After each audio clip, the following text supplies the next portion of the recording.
ao canal Espaço. Nós somos o lugar em que a gente conversa sobre os assuntos jurídicos da atualidade, sem qualquer viés político ou ideológico. Hoje eu estou recebendo com muito prazer o Dr. Pablo Eduardo. Ele é advogado, especialista em direito penal e processo penal, sócio do escritório MVPE Advogados Associados e autor de artigos jurídicos. Doutor Pablo, muito obrigado pela sua presença, foi um prazer. Rayane, primeiro eu gostaria de agradecer o convite. É uma honra estar aqui. A comida aqui eu já sei que é boa, que não é a primeira vez que eu venho. Já tive aqui a oportunidade de vir no episódio do Matheus. E aqui é um espaço que eu gosto muito para o debate de ideias, principalmente por causa dessa questão de não ter viés político. Eu acho que deixa o debate mais confortável de ser trabalhado. Sim, mais rico, né? Doutor Pablo, então, pessoal, nós vamos falar hoje sobre a condenação do humorista Léo Lins. Mas antes disso, eu queria comunicá-los que eu vou cozinhar aqui para o doutor uma batata cremosa. Quem quiser reproduzir, vai estar tudo na descrição do vídeo, tá bom? Doutor, então vamos lá. Sobre essa condenação, acho que a primeira pergunta que as pessoas querem saber é quais foram os crimes imputados? Rayane, eu já vou responder essa pergunta, mas antes eu preciso fazer uma reflexão, que é sobre o direito penal. O que diferencia o direito penal do direito civil ou qualquer outro ramo do direito? É a consequência, é a pena. E a pena, Ryan, é uma forma de violência. Se um particular trancar alguém em outro lugar, é cárcere privado. Mas o Estado, ele tem legitimidade para fazer isso. Só que para justificar essa violência, a gente precisa do direito penal para limitar o poder do Estado de aplicar essa violência nas pessoas. Então, a partir dessa reflexão, a gente entende o direito penal como a última ratio, é o princípio da intervenção mínima, que o direito penal ele somente pode ser aplicado quando os demais ramos do direito, como o direito civil, como a aplicação de uma indenização, não for suficiente para resolver aquele problema. E eu inicio o episódio com essa reflexão. Será que os demais ramos do direito não são suficientes para punir o Léo Lins? Eu acredito que são. Eu acho que uma indenização resolveria facilmente essa questão. Mas vamos lá. Eu peço licença aqui para ler especificamente do que trata a lei. O Léo Lins ele foi condenado basicamente por dois crimes. Um da lei de racismo e um crime específico do Estatuto do Idoso. O da lei de racismo é o artigo 20 da Lei 7.716 de 89. Praticar, induzir ou incitar a discriminação ou preconceito de raça, cor, etnia, religião ou procedência nacional. Eu fiz a leitura literal aqui, porque isso vai ser importante para a gente trabalhar posteriormente. E aqui ainda tem duas qualificadoras, que é o parágrafo 2º e o parágrafo 2A, que foram incluídos em 2023. Essa é outra informação relevante. Quando essas qualificadoras foram incluídas na lei de racismo. Aí aqui, a qualificadora do parágrafo 2º fala literalmente: se qualquer dos crimes previstos nesse artigo for cometido com intermédio dos meios de comunicação social, de publicação em redes sociais, da rede mundial de computadores ou de publicação de qualquer natureza, pena de 2 a 5 anos. E a outra qualificadora que incidiu como circunstância judicial negativa, já que não podem, as duas não podem ser utilizadas, foi a do 2A, que trata: se qualquer dos crimes previstos nesse artigo for cometido no contexto de atividades esportivas, religiosas, artísticas ou culturais, também prevê a pena de 2 a 5 anos. E, além da lei de racismo, como eu disse, também foi aplicado um crime específico da lei do Estatuto do Idoso, que é induzir ou incitar a discriminação de pessoa em razão de sua deficiência. E aqui também tem uma forma qualificada, que é o parágrafo 2º também, que é: se qualquer dos crimes previstos no caput desse artigo é cometido por intermédio de meios de comunicação social ou de publicação de qualquer natureza, 2 a 5 anos. Esses foram os crimes imputados ao Léo Lins e que geraram sua condenação. Doutor Pablo, uma coisa que eu vi muito recorrente na rede social é a dificuldade, nesse caso concreto, de aferir o dolo, né, de discriminar as pessoas. O que o doutor entende desse aspecto, dessa discussão?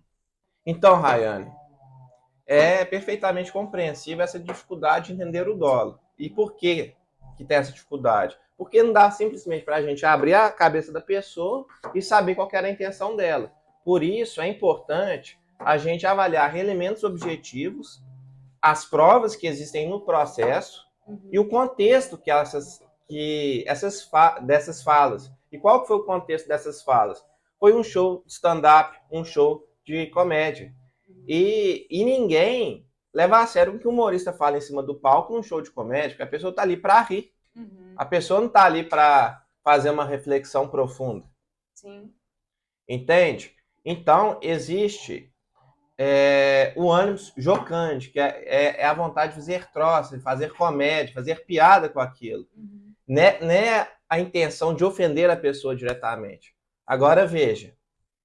Imagine nós dois, ambos juristas, você professora, se a gente começa a fazer ofensa aqui a cadeirante, a negro, a gay. O contexto não permite isso. Sim, porque aqui a gente está tratando de um assunto delicado. Então, se o Léo Lins talvez tivesse feito isso fora do contexto do palco, aí sim, talvez a gente poderia falar que ele cometeu o crime. Talvez a gente poderia falar que ele de fato queria ofender. Mas no contexto do palco, eu entendo que não há esse dolo, não há essa intenção de ofender esses grupos protegidos pelas leis que a gente citou aqui hoje. E uma coisa interessante no humor, que o que traz a graça é a quebra da expectativa, né? Então é o choque que a pessoa toma, né, ao ouvir uma coisa que era inesperada. Então, realmente, eu acho que isso que é o divisor para a gente entender o ânimos ou não ali de ofender, né? Enfim, de discriminar. E é até uma técnica do humor, a hipérbole, que é exagerar, justamente para quebrar essa expectativa. Então, quando o comediante fala algo absurdo no palco, não quer dizer que ele está ofendendo, não quer dizer que ele pensa daquela forma. É um personagem, afinal das contas, é um personagem para gerar entretenimento e fazer as pessoas rirem durante o show. Inclusive, Ryan, eu trouxe até um precedente do STJ aqui e eu peço licença para lê-lo. É o agravo regimental no recurso em habeas corpus número 193928/São Paulo. Esse aqui é um julgado do ministro Reinaldo Soares e eu acho que tem um parágrafo aqui no voto dele que resume bem essa discussão que a gente teve sobre o ânimo necante. Olha só. O fato de se tratar de um show de stand-up comedy já denota a presunção do ânimo jocandi, sendo necessário, portanto, elementos no mínimo sugestionadores do dolo específico de discriminação, para que seja possível instaurar o inquérito policial, o que não se verifica na presente hipótese. Olha só, o ministro aqui, ele ainda foi mais radical. A gente não está falando de absolvição. Ele mandou trancar o inquérito policial que tratava de uma piada num show de stand-up comedy de um cadeirante.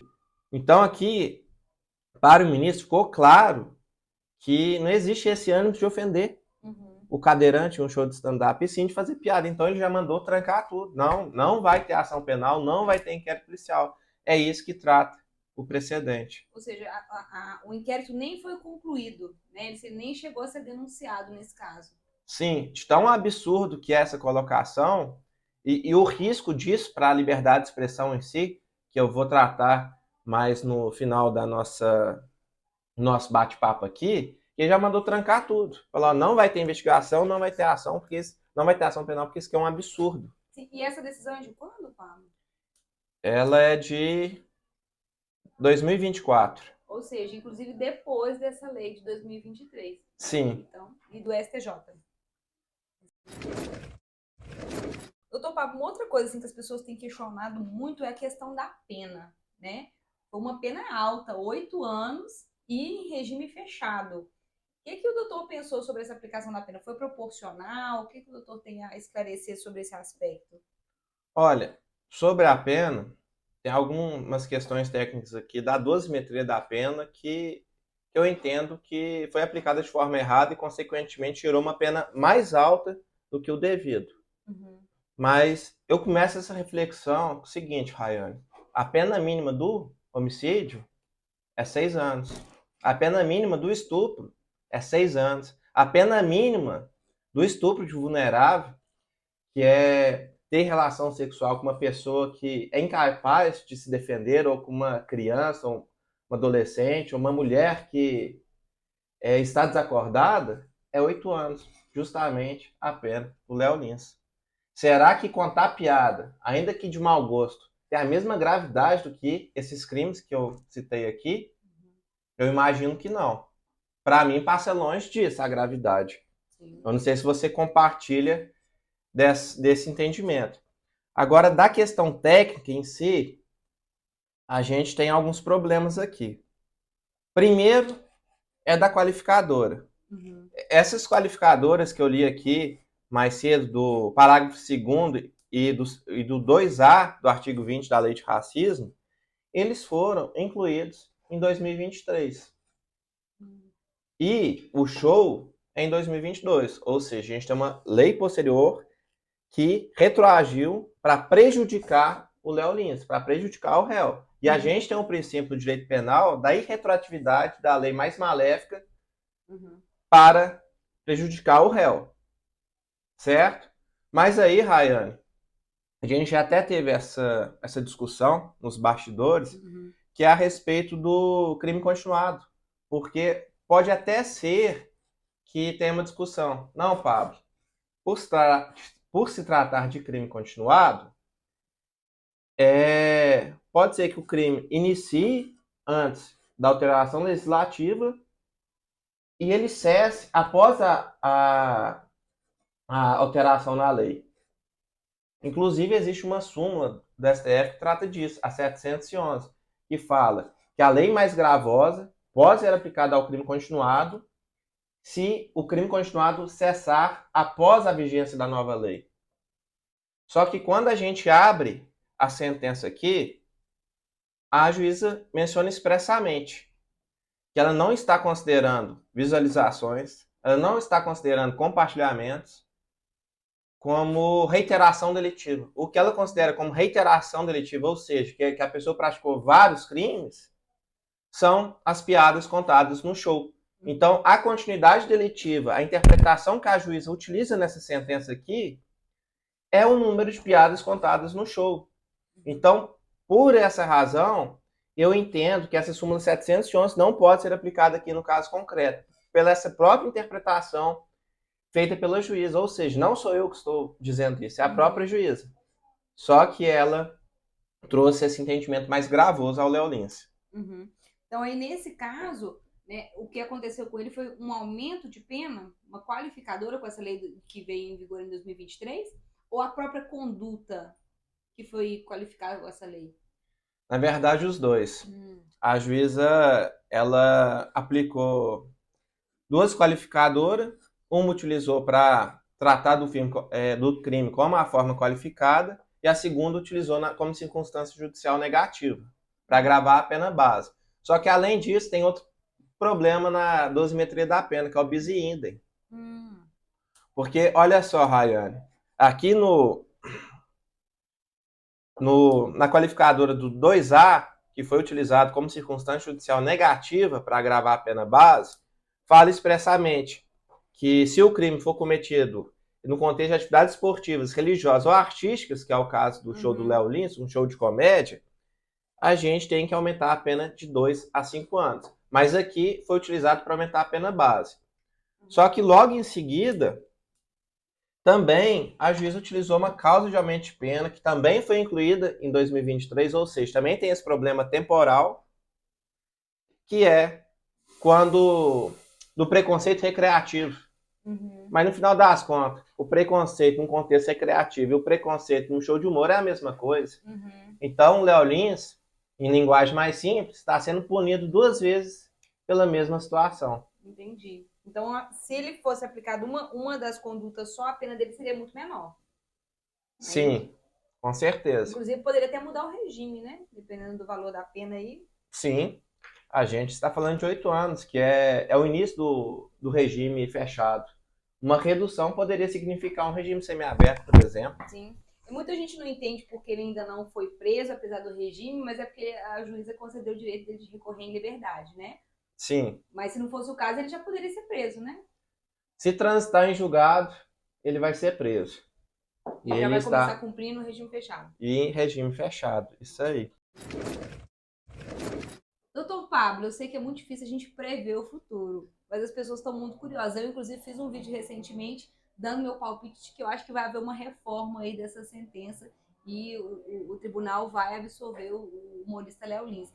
Mas eu queria a sua opinião. O doutor acha que ele vai ser mantida essa condenação ou há possibilidade de uma reforma aí? Rayane, eu quero acreditar que tem uma reforma, porque isso daqui é muito grave. Sim.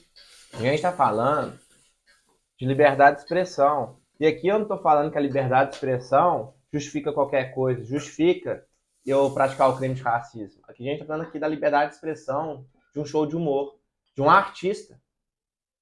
Por mais que tem gente que não gosta do tipo de conteúdo que o Léo Lins produza, ele é um artista.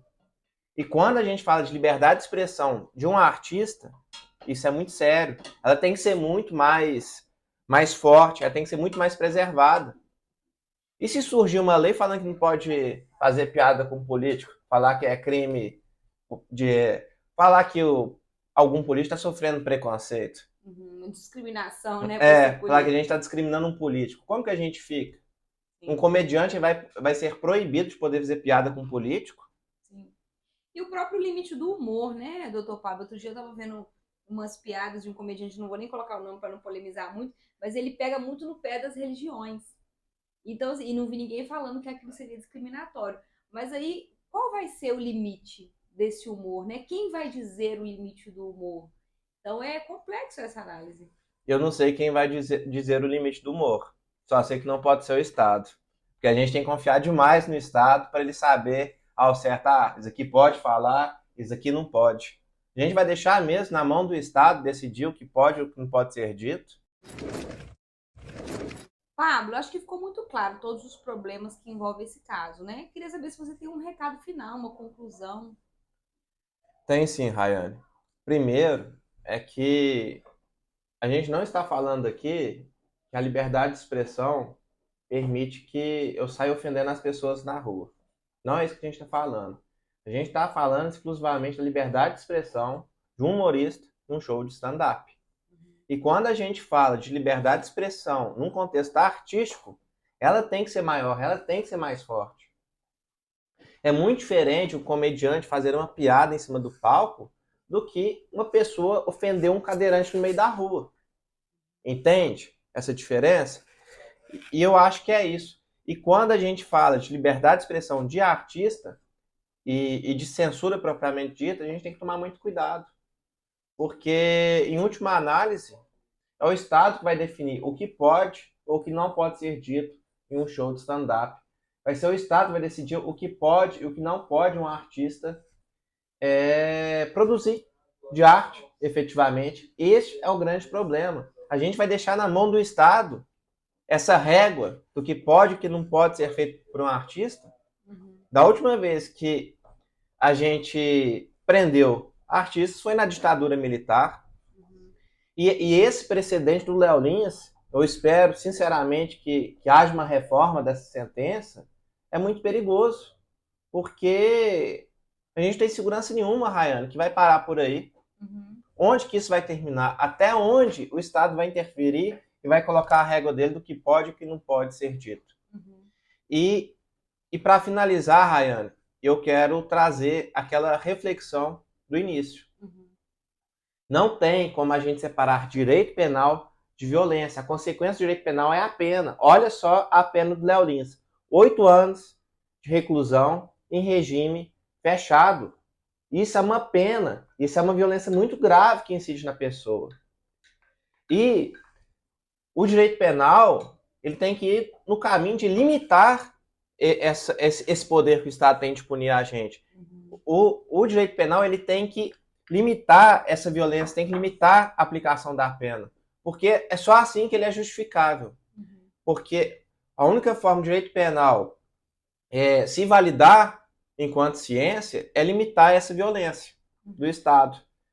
E ele tem que ser utilizado como última ratio. O direito civil, ele serviria muito bem para esse caso Léo Lins. Se entender que algum direito ali foi violado, indenização. Aplica uma indenização nele. Já é suficiente. Agora, pegar um humorista que contou uma piada, talvez de mau gosto, em um show de humor, e colocar no meio de pessoas que praticaram crimes muito mais graves, não faz o menor sentido para mim. Então, se precisar de ter alguma limitação, que seja fora do direito penal. Essa é a reflexão que eu deixo. Perfeito.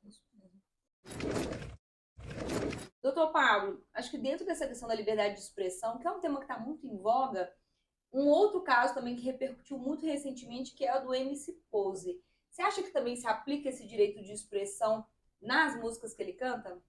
Sim, Rayane. Inclusive, isso não é novidade, né? Na primeira vez que o Brasil criminaliza sobre o rótulo de apologia ao crime.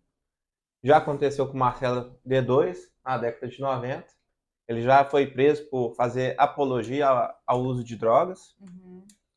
Teve esse caso aí do Léo Lins, que ele teve uma condenação ao autismo por contar piada. E recentemente eles prenderam o MC Pose por ele retratar a realidade da favela nas músicas deles. Só que quando uma novela faz isso, não tem problema. Mas quando é uma arte produzida dentro da favela, aí é apologia ao crime. Entende? Então, quando a gente está falando de artista, a gente tem que ter um cuidado muito grande. Você prender uma pessoa por produzir arte, eu acho que é algo que eu não consigo ver de outra forma do que uma aproximação com a ditadura. É isso. Censura, né? É censura. Entendi.